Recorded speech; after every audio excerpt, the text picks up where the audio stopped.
Good evening.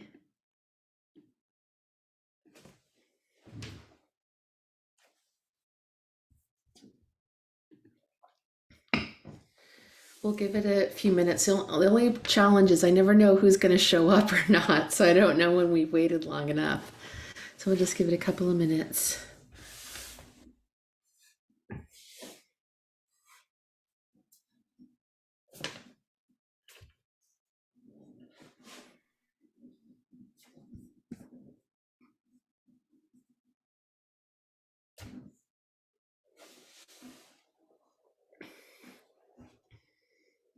We're just going to give it a couple minutes as people arrive.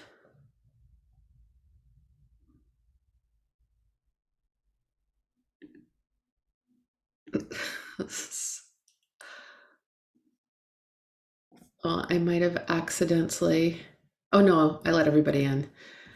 I have accidentally banned a person when I meant to let them in. I was just afraid that happened, but it didn't, thankfully. So, I want to kind of start off the night with observations about the energy in this moment in time, and then we'll work in meditation with the energy, because I feel like there's this period of time is so interesting. Maybe I'll just launch and then whoever, I won't go into like the meditation until we've given a few minutes, but I'll just talk. This period of time is really interesting, and I have intuitively, and also just from spending the last couple of years paying attention to really moon cycles. So in the last 2 years, I started following astrology, well, almost 3 years now. And in doing so, I really started to kind of attune to the cycles of the moon and developed a greater sensitivity, or like greater awareness of how energy changes around it. And then I was a person who like didn't really ever pay attention to astrology. I was interested in my horoscope, but that was really the extent of it. So over the last couple of years, I started paying more attention to it. And for me, it was like a big aha moment that this study is really, really accurate. And it's a way to understand and make sense of what is happening on the planet or in our lives. So everything is like a nesting doll. So if we look at the stars to understand the universe, then whatever it is that we understand, we can then use that template to look at the planet. And then whatever we understand, we can use that template to look at ourselves. And it goes in both directions. I'm just going to pause for a second because Rose is barking at the door. 1 second.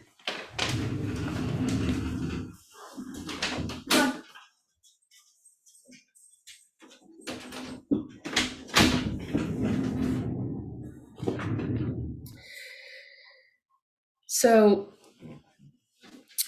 in paying attention to the moon and the new moon and the full moon, specifically, it's been a way to really start to get a finer sense of energies. And in paying attention to astrology, it's also another tool that I use to kind of confirm or validate things that I'm feeling or messages I'm receiving or what I'm intuiting.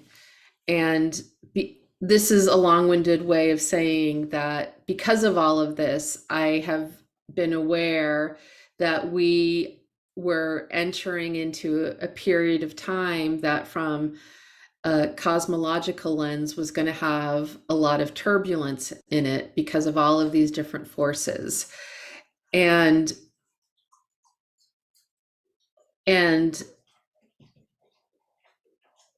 I've been preparing in a lot of different ways, but one of the ways that I've really been preparing is listening to my intuition and kind of stopping listening to the news. So I got to a point where I thought, I think I understand what the plot line is. And I think I understand where all the variables are, and I think I might understand what they are as well. So what I'm now going to focus my intention on is energy. And I'm also going to focus my intention on like all of the lessons I've learned having to do with metaphysics so that I can work with the energies and not succumb to the energies because there's an opportunity down the road to co-create something really amazing. So I stopped listening to the news as of the like really the first week of in September. I received a message that I needed to wake up and watch the sunrise, and that I was witnessing all of the world having shifted into the fourth dimension. And so the fourth dimension is the time space continuum. So the fourth dimension can also be conceived of as the astral realm, which can be conceived of the space that we go to when we dream or in states of meditation. And then that kind of began a journey of listening and a daily ritual and practice. And in that hour, I spend like walking to the beach, walking back to the beach. I spend a lot of time clearing my energy and then listening and receiving messages. So this has been less than 2 months, but it has definitely catapulted my sensitivities to a place that is really interesting. Um, so what I've come to start to appreciate that because I'm in this daily practice, my extrasensory perception is getting really, really heightened. And there can even be like moments when I'm communicating with the trees and the birds and the animals that are along the path, and there's a responsiveness, or I set out with a question and then the world unfolds, giving me like little pieces of information. So, and the reason why I'm sharing all of this is because today's walk was really interesting. So, I have awareness that if we look at the astrology, all astrologers will kind of describe that we've entered a space of mystery. And we've entered a space in which nobody can divine what's going to happen next. We're outside a space of predictions. And another way to describe it is liminal space. And liminal space can be conceptualized as two overlapping circles. And the liminal space is the space in between. So we're no longer in the space of what was, and we're not in the space of what's next. We're in this in between space. And so as I got up this morning and I made my walk, it was twilight because I can't stay out long enough to watch the sunrise because of the time of day. And it was totally foggy.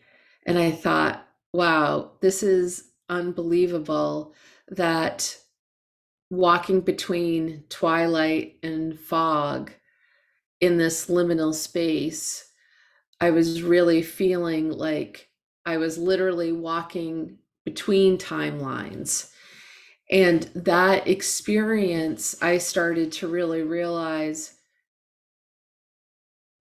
this is a really rich space to be in, to start co-creating, to create in this liminal space. So I just want to quickly say hi, Connor.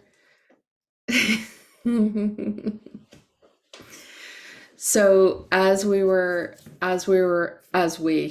me, myself, and I, as we were walking, and I do have a lot of conversations with myself on this walk.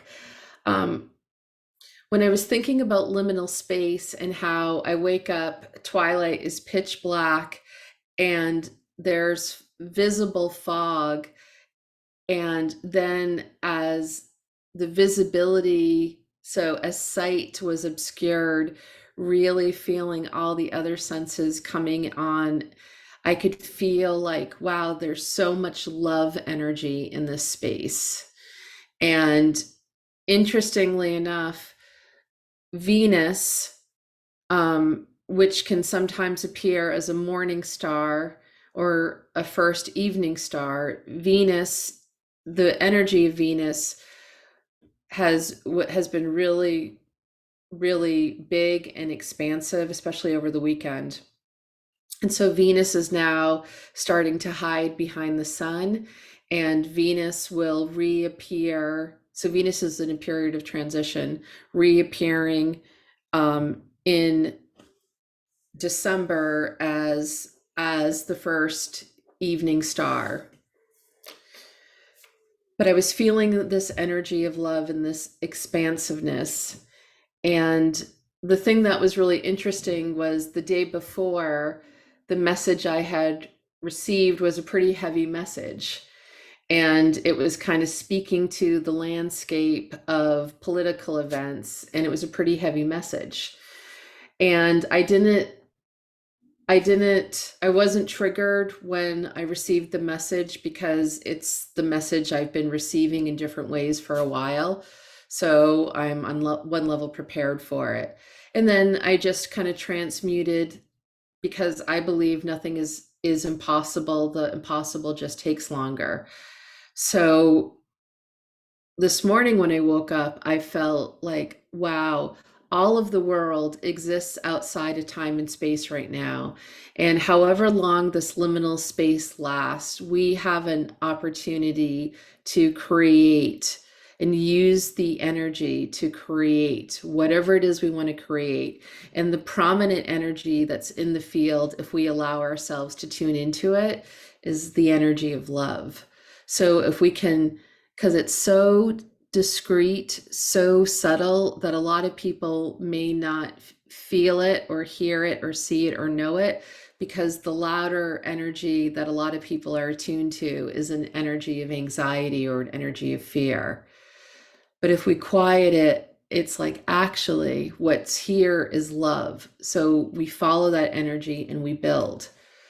So new moon in Scorpio, solar eclipse season, and entering a period of time that can most like definitively be announced as beginning today. And then this energy is with us into November. Then there's another shift of energy into January. And then there's another shift of energy until the end of March. Then from the end of March through April, there's a counterbalance of energy that is very, uplifting energy. So conceivably, according to the astrology, we are right now in the beginning of energies that can be really bumpy. But there is an opportunity for mastery, and the mastery is to work with the energy rather than work against the energy. So then we start to think about, well, what is the energy of this moment? We can distill it down to this concept that within the season of Scorpio, that is both a death and a rebirth or a renewal. So, what that means is each of us is invited to really continue to explore the shadow. So, some of us have been exploring the shadow in the last year or the year before. And that's something that the shadow we can explore on a daily basis because there's a lot in there. So, we don't disown it. We allow ourselves to see our shadow, we integrate our shadow, we perhaps release it even by seeing what's in the shadow. When we turn on that light switch, that's already shifted the energy of the shadow. And then we're able to bring in more light or enlightenment or awareness. So, the invitation for all of us is if it is turbulent, work with the energies instead of working against it. If everything gets to a place that you just surrender and you need to spend the day in bed or under the covers or whatever it is, then you do that thing. You don't fight it, you flow with it. And if there's opportunities to reflect, then you reflect. um but I also want to share something very interesting that happened when I was doing the meditation today. As I was guiding to bring down the grounding cord into anchor light, whenever I do that, I see the journey of the grounding cord to the core of the earth, and I see the light coming in. As I was doing it today, I saw beneath, like as I was following the grounding cord, I saw a city within the earth. I have never seen this before, but I saw a city within the earth. And I saw that as I was lowering this cord of light, that the light was illuminated in this city. And the city has some type of natural occurring light that doesn't involve the sun. Or if it does, it's not explicitly the way that we understand how light is created. And then I was shown that as more and more people are anchoring light by connecting to the earth or grounding or getting in their body, that there's more and more light coming into this city within the earth. So I haven't really thought about it more since I had that experience, because I was just kind of, I thought like the experience I had was similar to all of my experiences on the journey. I don't believe anything until I experience it. And so I have a moment of what was that? And then it kind of goes to, well, that was something because I just saw it and I just experienced it. And then I might later make sense of it, or it just becomes like within my awareness of things that are science fiction or folklore or whatever it may be, that there's a truth to it. So my preliminary way of understanding it is it could be related to um oh, I don't know. I don't know about that. That's a good question. So I my and I'm not going to share the question because I know it would be triggering to some people. But my view was literally it was a city. The city doesn't look like how we understand cities to be. Um, But the way that I experienced it was that as I watched my grounding cord go down filled with light, I saw that there were other grounding cords, and that what was happening was as we meditate and connect to the earth and anchor light, that starts to light up this city, which becomes a signal.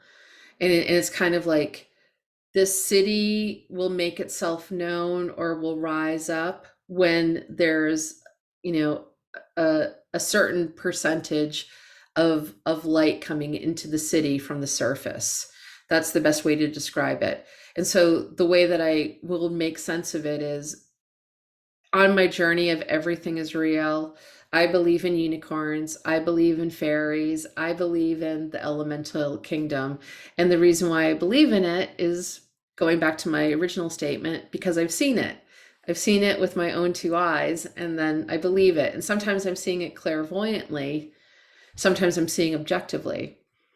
So when I saw this, my first interpretation was, maybe this is the elemental kingdom, and maybe because the elemental kingdom, the folklore of it is that it was on the earth, and that mankind abused the elements of nature, these and this like magical mystical elements of nature. So then the elemental kingdom went into a hidden space, a hidden dimension. So this morning I thought, maybe that's it. Maybe I literally saw the elemental kingdom below the surface of the earth, and maybe this elemental kingdom starts to wake up as more people start to build that connection to the earth, grounding to the earth, sending light to the earth, etc. And the reason why I shared that with you is because whenever we go into a meditation, I don't have a preconceived idea of what we're going to be doing or where we're going to be going. And since this morning it was particularly, it wasn't familiar, I thought I should just let you know in case we go to a place that we've never thought that we would go to.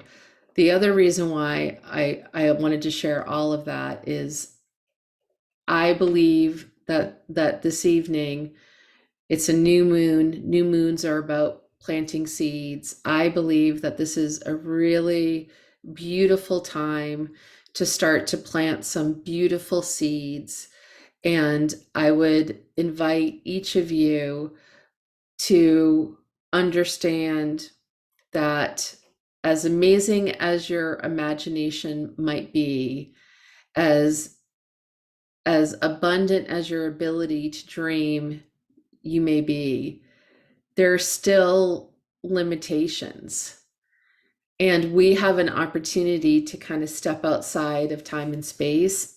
So I would invite you to start to plant seeds that are categories without a preconceived idea of what it would look like. So, like, for instance, if I want to plant a seed for my health, I am going to plant a seed supporting my health as it serves my highest good. And what that means is, I'm not deciding what my health looks like. It's not a number, it's not a data point, it's none of that. And part of the reason why I'm not doing that is because the whole world is evolving around us.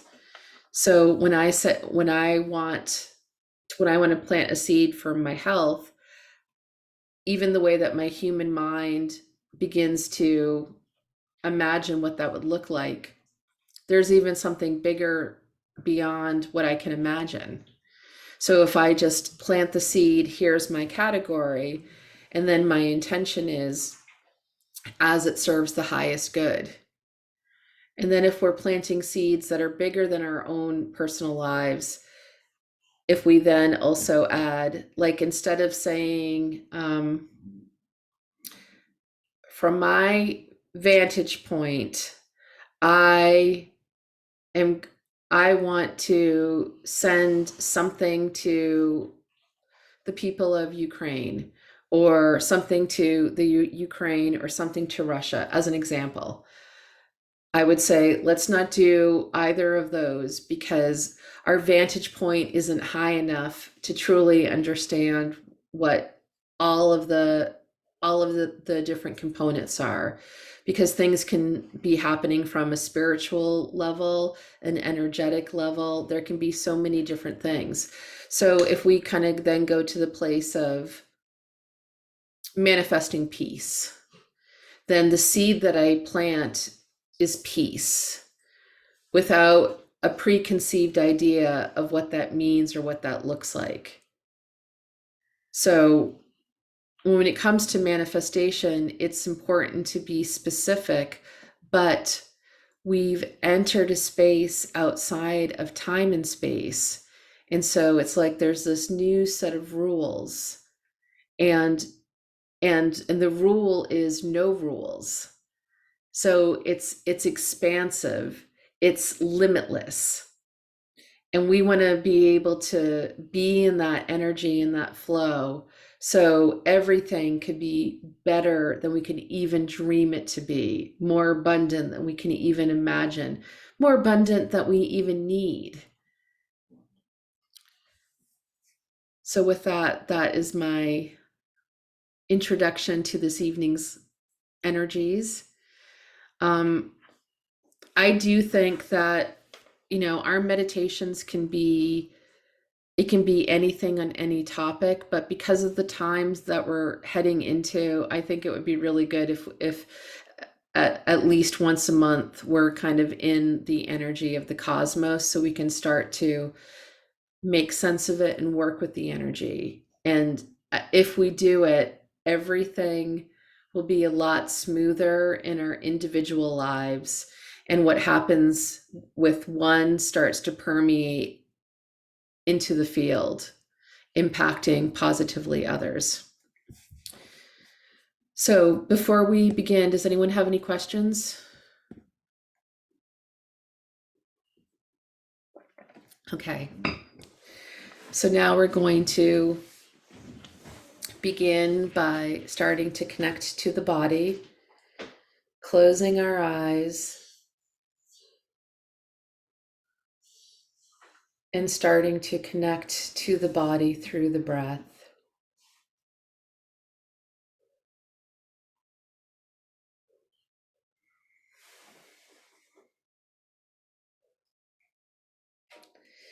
And the invitation is to draw in deep breaths and then gently, naturally letting the exhale flow out in response.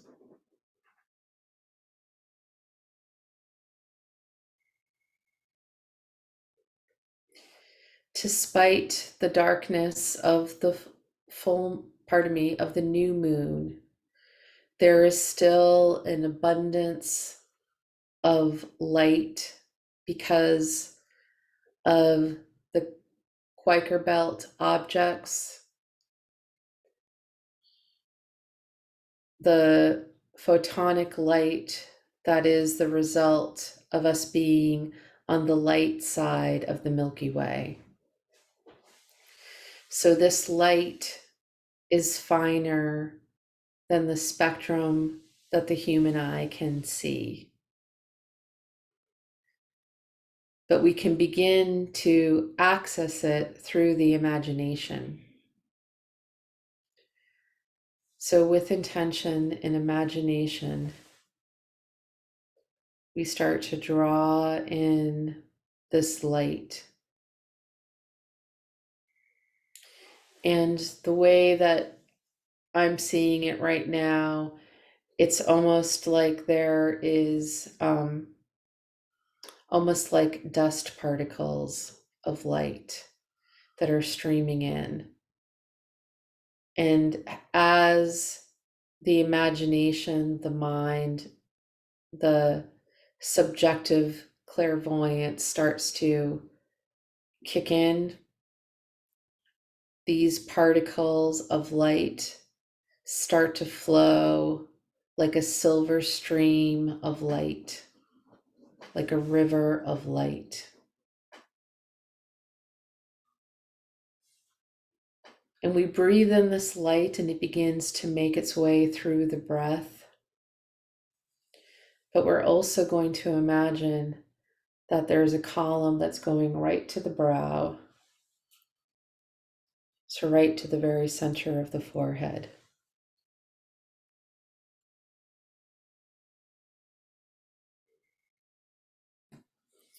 And this column of light then begins to be directed and absorbed by the pineal gland, that pine cone shaped gland, and the pituitary gland. So we're now creating awareness that these two glands that are nestled inside of our brain are now directly absorbing this silvery liquid light, this photonic light.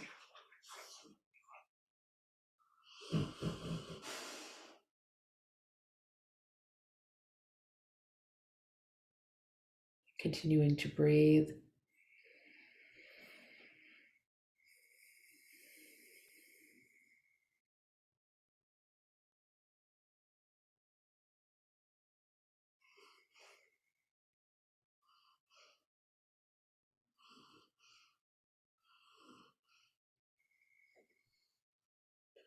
Then the light starts to move, still in the brow, to the glands, moving down to the thyroid.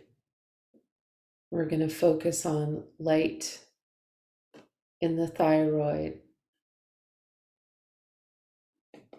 So that is the gland in the neck that looks like a butterfly.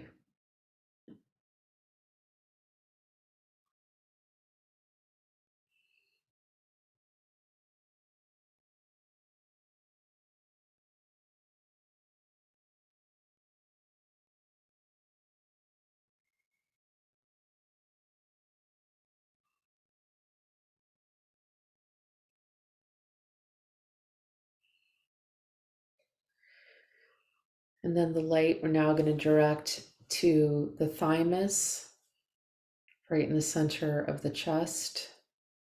And again, its shape is similar also to a butterfly.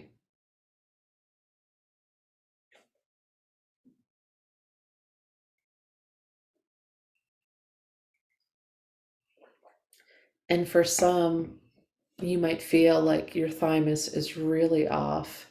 So it tends to deteriorate as we age. It's also responsible for regulating our immune system. So we're going to hold that intention to saturate it with light.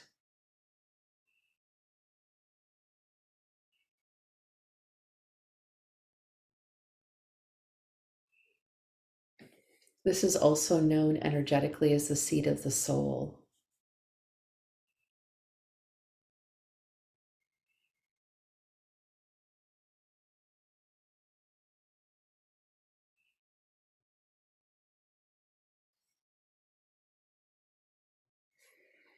And I'm just also having another awareness. A lot of times when I do body work on people, this part of the body in particular has the most energetic blockages.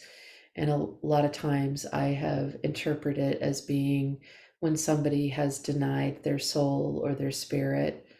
So they may not have listened to their inner guidance, that it can just become really saturated. But I also have a second awareness of how our immunity and a healthy, functioning immunity system correlates to our extrasensory perception. So it doesn't mean if the thymus is dysfunctional in any way that we can't access our extrasensory perception. It just is that it's compromised. So when we send this liquid silvery light in, we're rehabbing the thymus.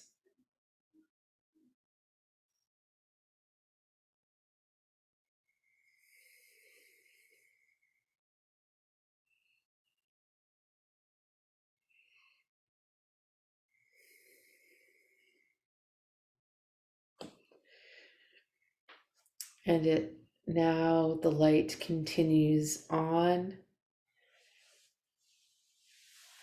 migrating down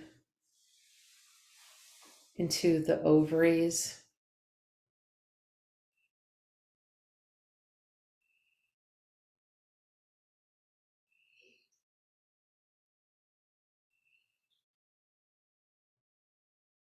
And if anyone no longer has ovaries, we're just going to hold the intention of the energetics of the ovaries. So we're imagining light flowing through, saturating.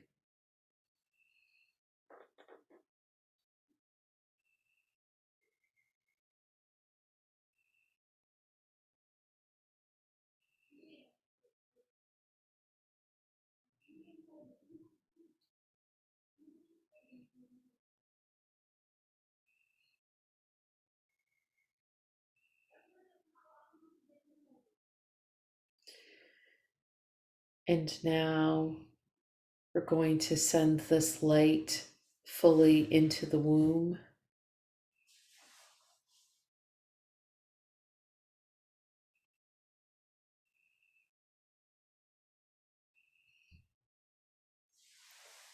We're setting the intention that the entire reproductive system is saturated and illuminated with light.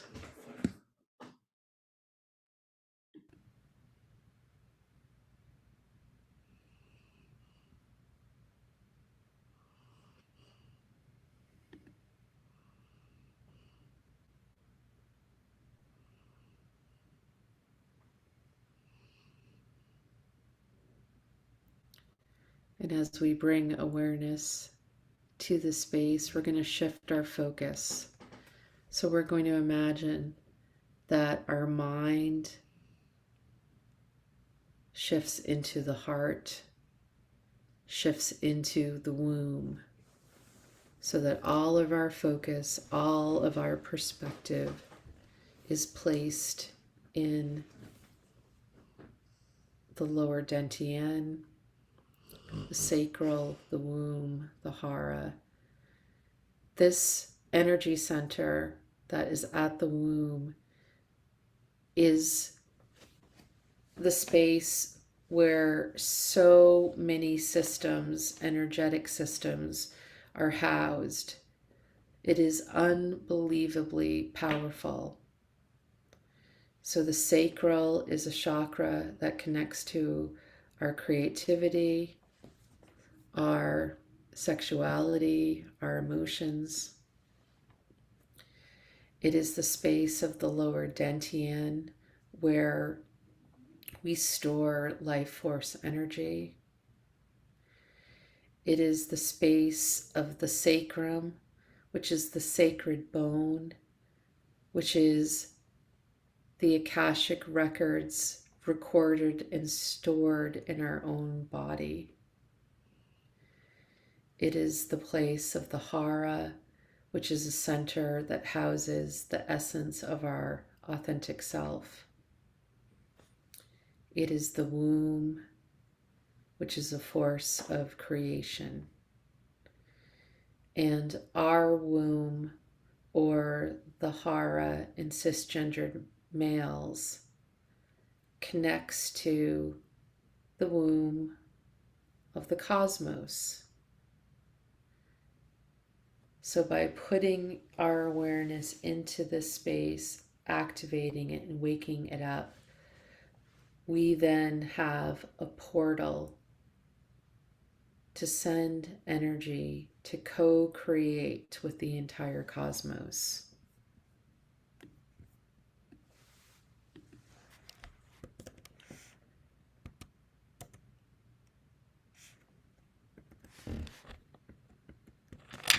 And in the invitation is for you to start to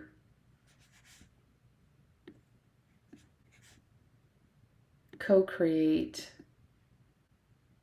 with the cosmos, planting seeds on this new moon.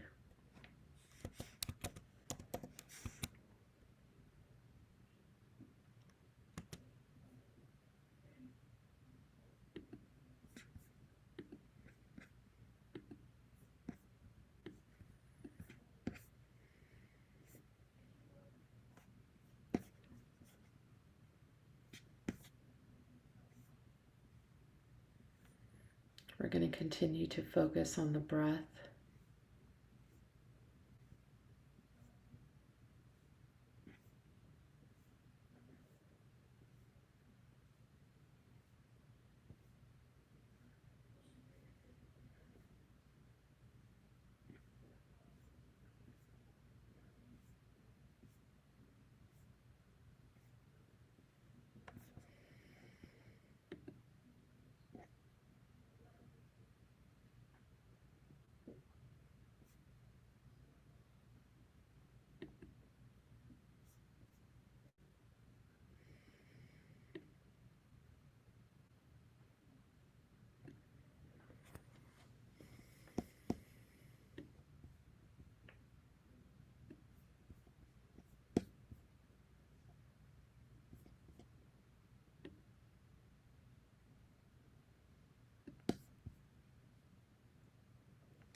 Continue to just focus on the breath, bringing all of your attention and awareness to the womb, working with the energies of liminal space.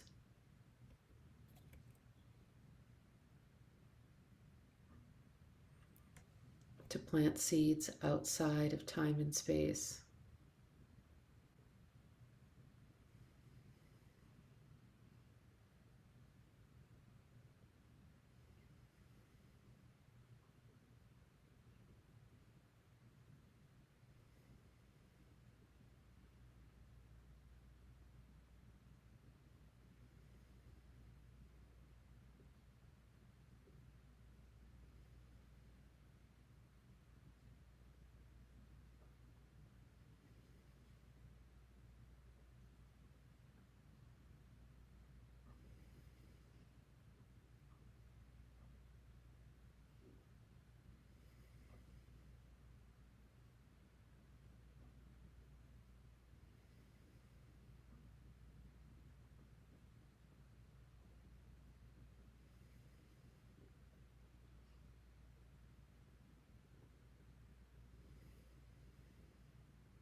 And as you're focusing, you might feel like you need to purge something energetically in your body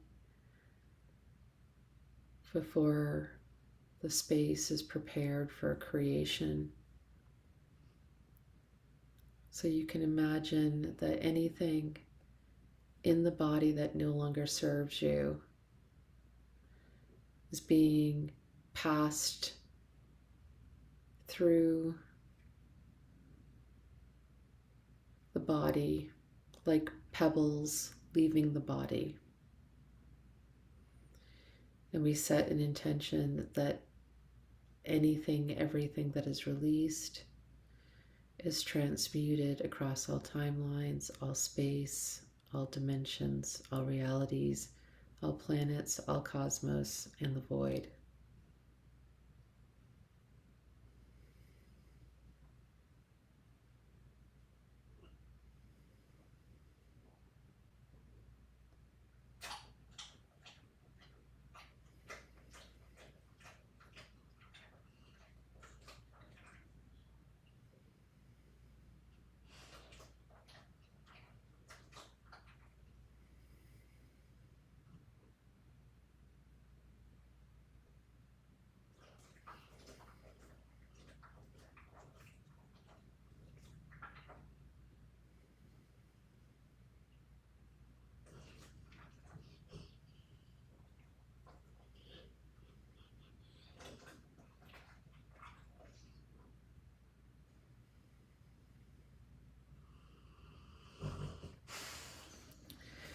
So I just want to narrate what what I'm being shown.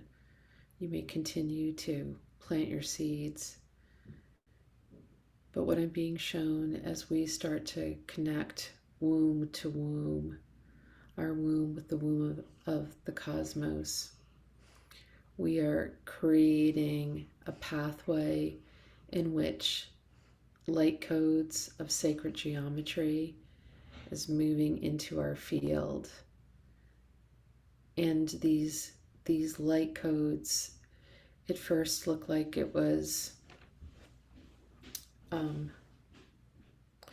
shape that was a diamond created by numerous stripes of light that kind of all centered at the apex point of the diamond shape. And then it's moving into all these different shapes of like Merkaba geometric shapes.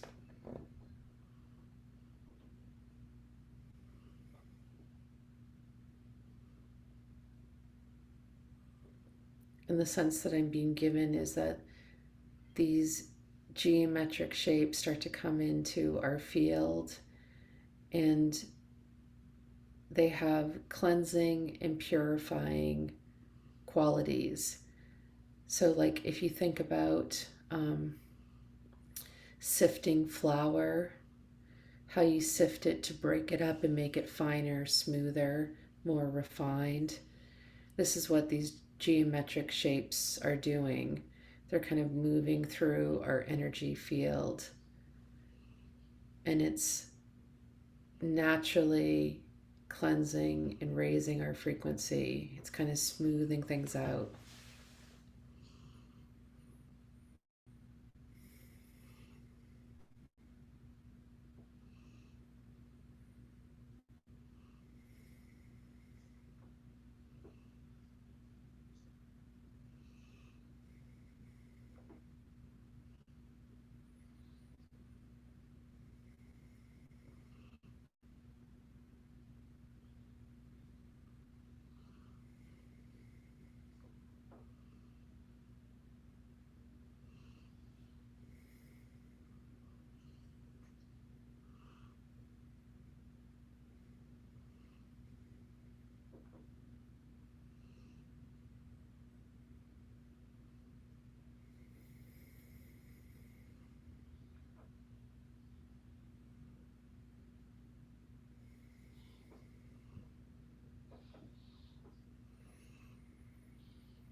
And the guidance that's being given is to start to bring focus to the womb, connecting to the purest example of love that you have. So, the purest, limitless, unconditional love. And for some, it may be easier to connect to that with an animal than with humans. It may be easier to connect with a memory than what the present moment is. Whatever the source of inspiration, bring that inspiration into your field and then send and focus that unconditional love into your womb, radiating out to the womb of the cosmos.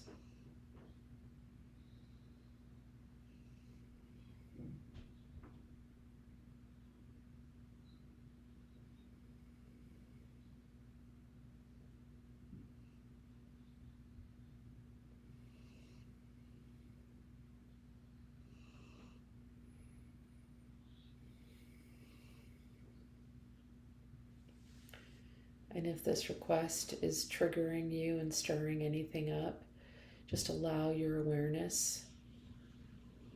This is shadow work. Know your triggers, work with your triggers.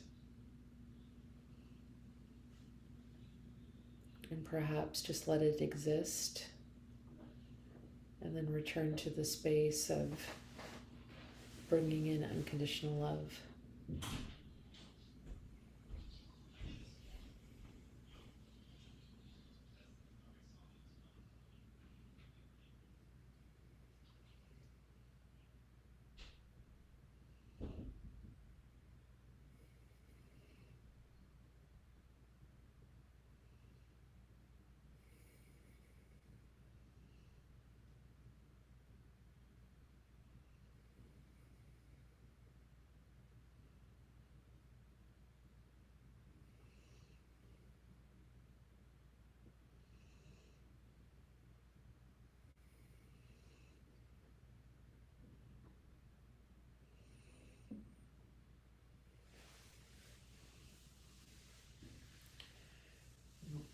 Connecting to the energy of Venus, an abundance of love.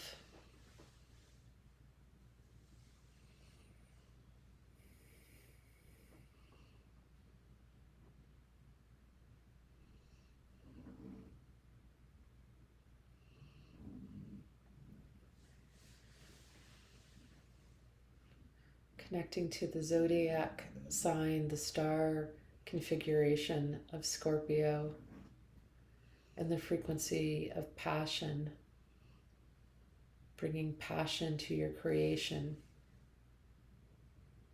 to the seeds that you plant now.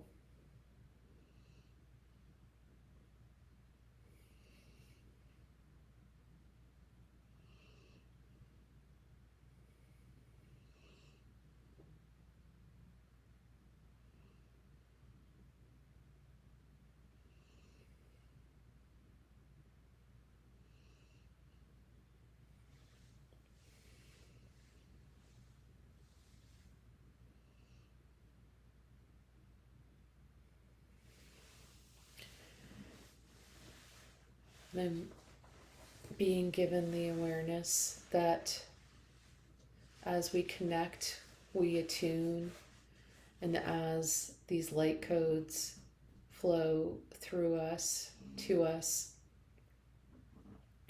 we're beginning the process of attuning to consciousness.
And as we begin to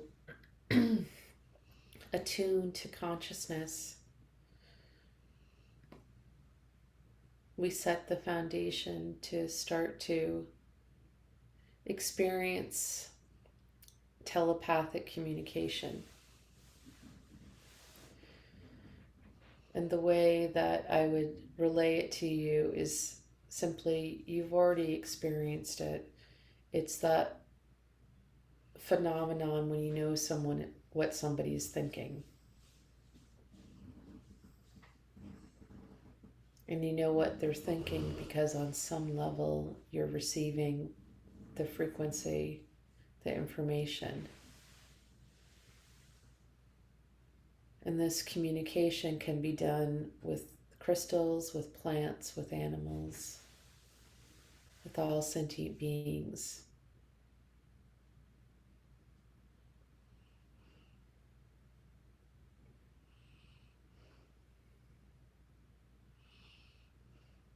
So we don't need to know any language because the mind is the decoder. So all communication will be decoded through the mind in the language that is your native tongue, with words, with symbols, with ideas that draw from your own lexicon.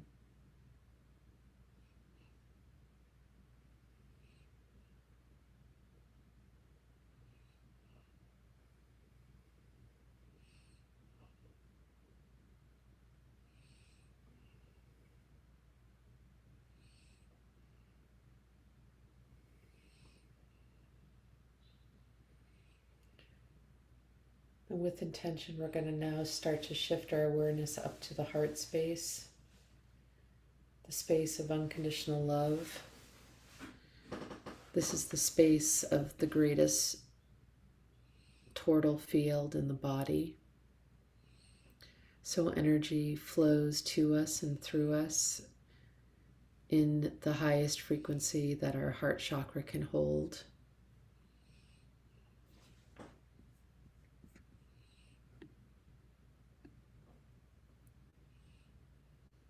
So we're going to connect to the highest frequency that the universe is creating, that we are co-creating here. Feeling these energies of love.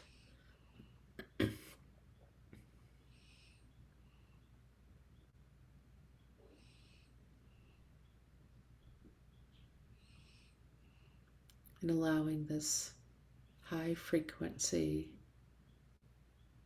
unconditional, limitless, eternal love to flow into our field, flowing to us, through us, surrounding us.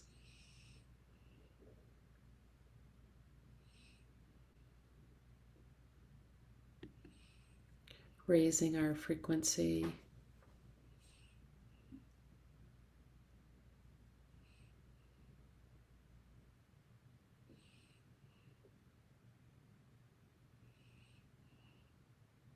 Lifting us above any headlines, any information that might be triggering.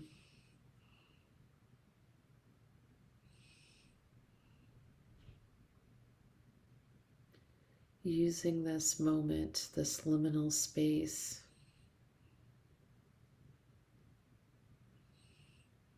to anchor the highest frequencies available.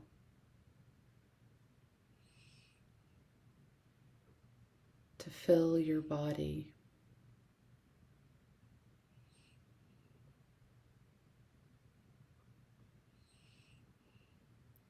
To be the frequency that is attracted to you and to your life, as like attracts like.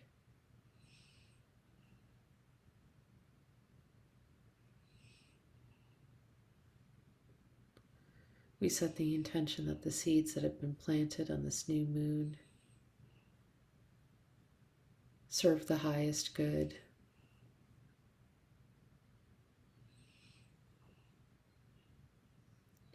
And with intention, we're going to begin to imagine that we're stepping inside a sphere of electric royal blue energy. This is the frequency and the color of Archangel Michael, protecting our field, surrounding our field. And this helps to conceal the light because our bodies are so filled with blinding light. This conceals the light so we may be peaceful. We may go about the rest of our evening in the dream state in a calm and peaceful space.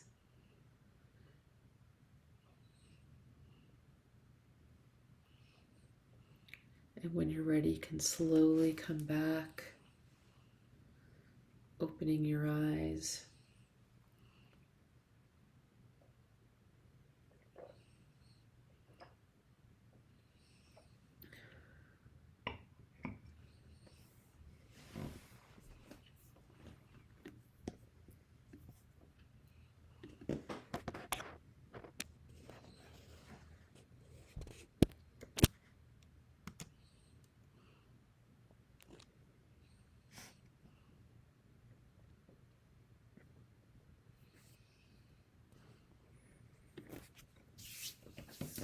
If you haven't listened to the links to the videos that I put in the tonight's information on Patreon, go and listen to it. The first one is really interesting. It's a psychologist slash astrologer, and I love the way that she describes things. Her voice is super soothing and really encouraging.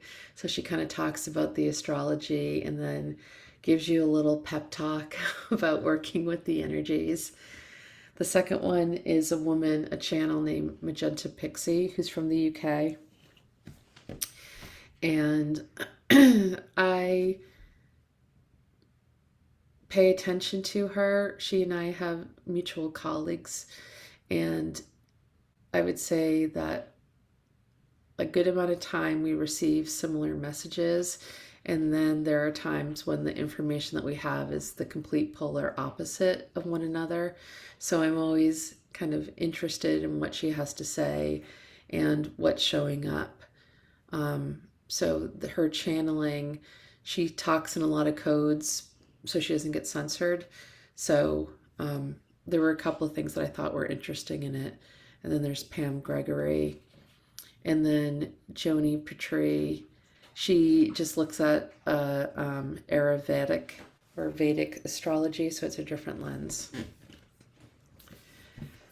So thank you all. It was great to see you, and feel free to tune in as like the days and weeks go on, because the energy is going to be getting more intense. I guess what I will say is, for myself, I'm finding that I'm becoming like my I identify as an empath, and part of my mission and purpose is to meet all the world's empaths and give all of us some clues so that we're not like suffering from being an empath. So, which means that all of you are empaths, which all of you understand that and we know that. But I would say to you that I personally am finding it really difficult to be in the world. Like Sunday, I went grocery shopping, and as I was grocery shopping, I said to my husband, like, I am suddenly so depressed. I was so overwhelmed with sadness.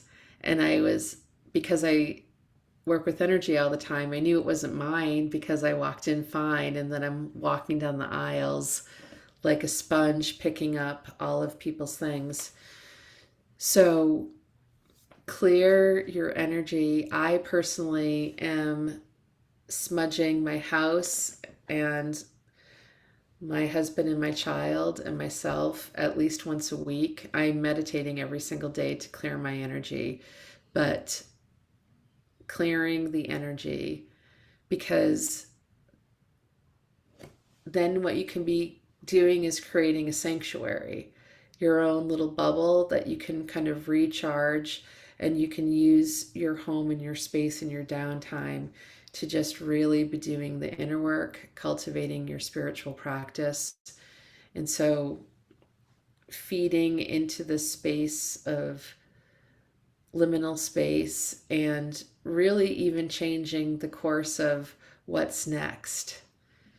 So moving that what's next, because we're taking care of ourselves, we're taking care of our physical bodies, our mental health, our energetic health. And then so the what next is what we're creating, which is all really good, balanced, sustainable things. So if anyone during the course of the days, the weeks, etc., if anyone's feeling overwhelmed or needs any guidance or information, let me know, because we'll use Patreon as a vehicle to really like triage the moment in time, triage what people are feeling or experiencing. So it doesn't have to be overwhelming. It can just be this really empowering, illuminating, beautiful space that we're existing in.